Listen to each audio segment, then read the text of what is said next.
flesh and I am bone. Rise up, ting ting like glitter and gold. Like glitter and gold.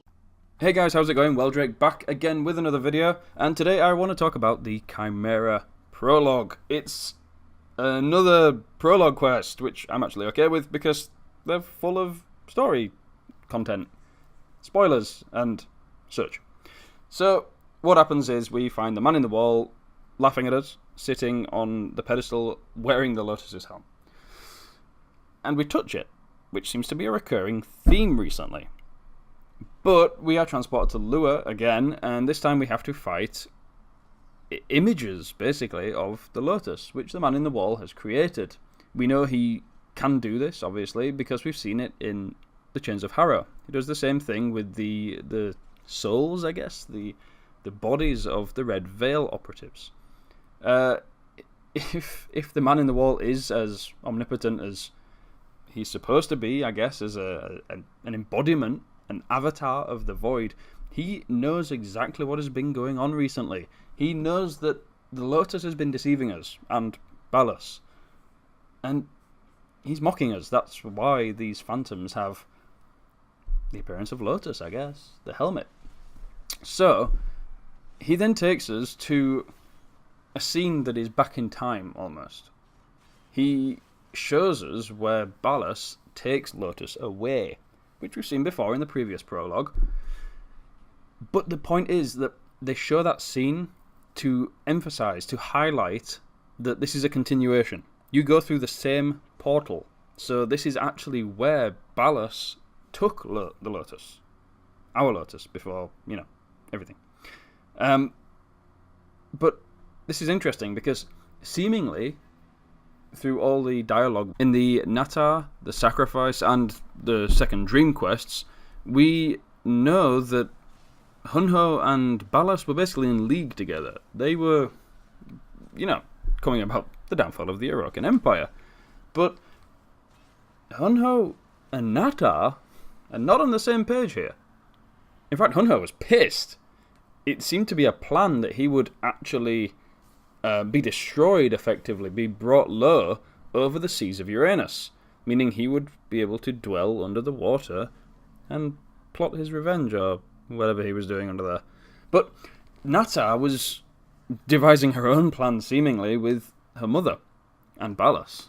So, the fact that Ballas brought the Lotus here, brought Natar here, where is this? The only thing I can think of is Natar's mother. We've seen this in the new war teaser. This kind of, I don't want to say architecture, but it looks like a sentient. It looks like the caverns of, I don't want to say dead either, because you can see there is a glowing effect, but caverns of this sentient. I believe this is Natar's mother, and that's why we can see this strange orange glowing eye, almost. This eye in the background. Now, this is where it gets interesting. What you see is a three-legged man with two sentient legs and one human. Ballas, obviously. And, yeah, what I'm about to theorize here, I'm going to pose to you, is crazy. I believe the Sentients are a strain of the Infestation. Yeah. Look at him. He has not been grafted onto a sentient body. They've made it clear with his design. It isn't just the upper half of Ballas with the lower half of a sentient fighter. His leg is still protruding from this sentient leg. His flesh, his bone has transformed. You can actually see when you get closer to him, he has his ribs, the bones on the whatever that gap in the middle is. Ugh.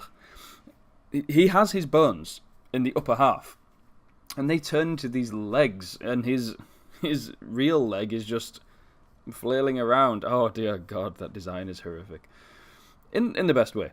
But yeah, I pose to you now that the first sentient, or indeed all sentients, are a creation of the infestation, of the technocyte virus. Now, here's another completely crazy thing. Hunho And I guess his, I don't want to say wife, Natar's mother. Let's say Hunho and Natar's mother. I believe they, among, I guess, some other older sentients, maybe such as the Eidolon, were actually human at one point. They could even be the first iterations of Warframes. Not strictly Warframes, but let's just say the Orokin's first experimentation with infested flesh, with the Technocide virus. We know they've been doing this for a long time. They cultivated the infestation. And it even says in the Vitruvian that their horrors past became gardens. So it almost implies that these outer termini that they used, as I believe now are dark sectors, these completely overrun areas of the solar system, wrought with the infestation, I believe they were actually used previously. You know, Balas actually refers to them in the past. Our horrors past. They've been used before to generate, to pump out this infestation. Now, again, here's another interesting point. Balas knows we were there. He knew we were there the whole time. That eye, I believe, is the man in the wall. I believe he maybe knew of its existence. The thing this actually reminds me of, strangely enough, if anyone has ever played or read the books about Warhammer 40,000, there is a demigod, a primarch they're called, known as Magnus the Red of the Thousand Sons. He actually made a bargain with a demon, although he didn't know it was a demon. And it turned out to actually be a god of chaos, one of the 4 major gods of the Chaos Pantheon. But he didn't know this. This is what I'm getting from this. Maybe Balas actually made a deal with the man in the wall. And the man in the wall has come to collect his due. Maybe at some point, the man in the wall could even be the reason that Kuva exists in Orokin society, in past Orokin society. How else would the Orokin get things out of the void? They used it as power, they used it as travel, of course, but they couldn't get so invested in the void as to obtain something as intensely powerful as Kuva. Balas made a deal with the devil. The devil is now knocking on his door. But first, the devil needs to get rid of the Sentients. That's why he leads us to Balas. Balas is a destroyed man. I don't believe he's lying. He's lied to us before. He is arrogant. He is vain. He's just, yeah, he's the stereotype of what we believe the Orokin are. But this is not him. It is literally, but in his mind, he's a broken man. He knows that the Lotus, or Natar, has betrayed us. He's betrayed everybody for the same reason and in the same way. The Tenno and Balas both thought that they had a love in her, a mother figure or a partner. That image, that porcelain visage, has been smashed, completely destroyed, and the truth is revealed. It's crazy, but Balas has been taken and saved, seemingly, through the infestation, an infection. Maybe in the new War Quest we will actually see Balas as a full sentient. Maybe that's what it does. It wouldn't surprise me at all. But there we go, that's it. Just to round up, the man in the wall gave Balas something.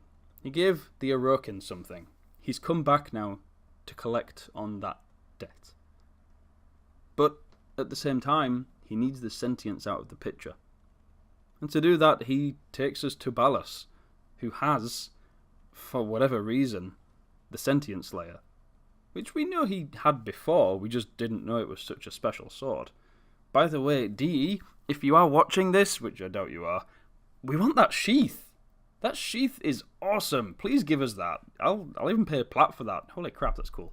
But anyway, that's my video. Completely crazy theory. Man in the wall has come to collect his due from the Orokin, or from Balas specifically.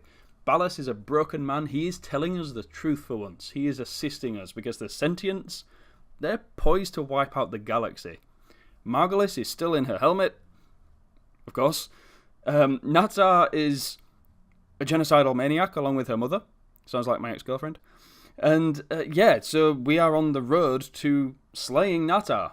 I hope it happens soon. I hope it happens in the new war. This is long overdue. But anyway, thanks very much for watching. A bit of an impromptu video here. Lots of work is going into the dojo. So anyway, thanks very much for watching.